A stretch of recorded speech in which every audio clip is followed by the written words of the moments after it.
Moving on with lesson 3.1, let's just do a review. So we can display two variable categorical data. So we've talked about quantitative being part of scatterplots. So how do we express that same information as when it's categorical data? And this is when we use a two-way table. And we've already worked with those. We've talked about conditional probabilities and marginal, and it's the two-way table that displays categorical data. I'm going to give you a moment. Go ahead and read through that comic if you haven't already, and just give you some of your impressions. Next, we're going to talk about how a scatter plot can show a correlation. And when we measure a correlation, it only has to do with linear relationships. So this is very important to remember, is that we are talking about the strength of the linear relationship.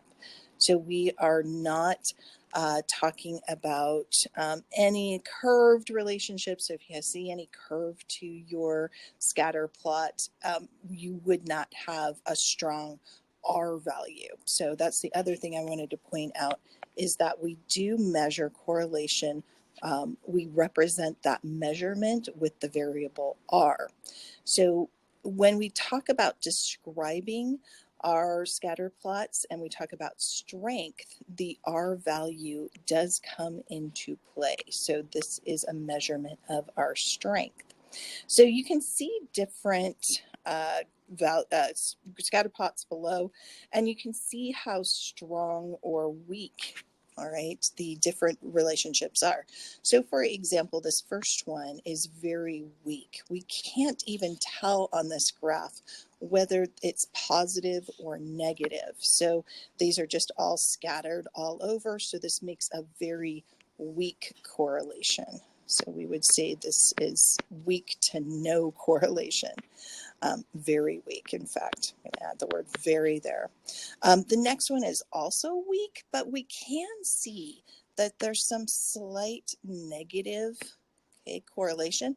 So if you take a look here, you can see that this is represented by a negative R value. So this would still be weak, right? But there is some negative trend.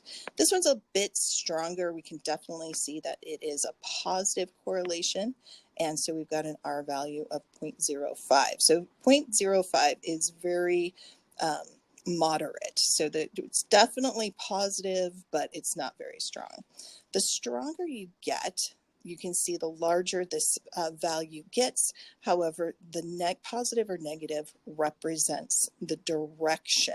So not only does it tell you about strength, it also tells you the direction of, okay, so I'm going to add that in.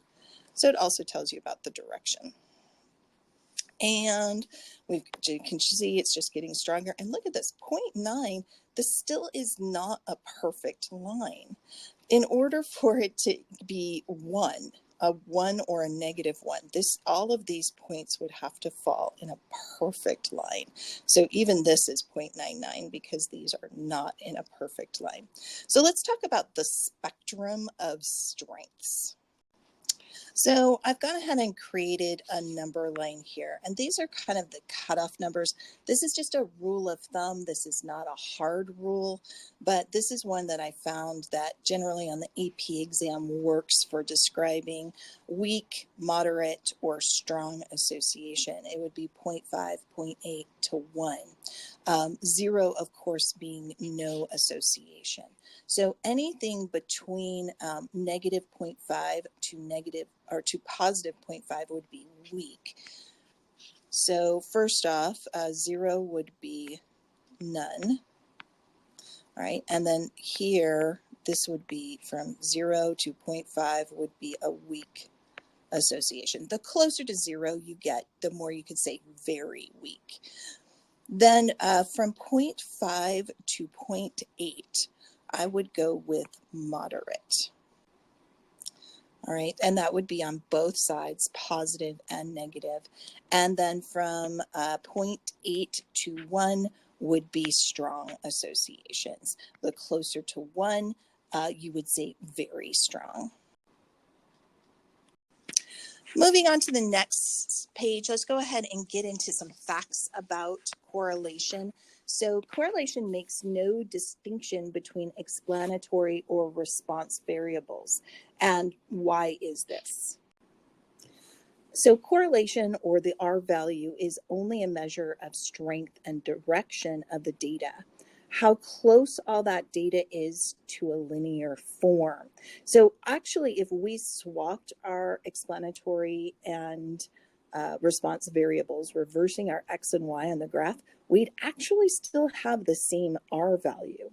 Our slope could change of our line, but the R value would stay the same because the points on the scatter plot would still be the same distance from that line of best fit. And we're going to talk about line of best fit in the next section. The next point, correlation does not change when we change the units of measurement of X or Y or both. So an R value has no measurement, has no unit of measure itself. So since the R value uses a standardized value somewhere between -1 and 1, it really has no measure unit of measure itself. So it's its own measurement. It can't be related back to any physical unit of measure. All right, correlation, just like a scatter plot, requires that both variables be quantitative. Correlation only measures the strength of linear relationships, linear being the key word there. Linear is the important one. The next one is a value of R close to 1 or -1 does not guarantee a linear relationship between two variables. You actually could have a very strong R value for data that is actually curved. And I will show you an example of that in class. Please remind me if I forget to do it. All right, like the mean and standard deviation, the correlation is not resistant. R is strongly affected by a few outlying observations. So if you just have a few points that are not in your linear form, that will really change your R value. It will change it quite quickly. Correlation is not a complete summary of the two variables. So don't forget that we also should include maybe the mean and standard deviation of the individual X and Y variables. So you really need to be careful about reading the problem and what the requirements are of it. Correlation does not imply causation. This is a big one. Correlation does not imply causation. I'm just going to say it one more time. Correlation does not imply causation. Just because there's a strong linear relationship, it does not mean that your explanatory variable causes the result of your response variable. So be really, really, really careful about that. Never say that one thing causes another until you have definitive proof, which you have not learned yet. We'll start getting into those, answering those questions about chapter 6.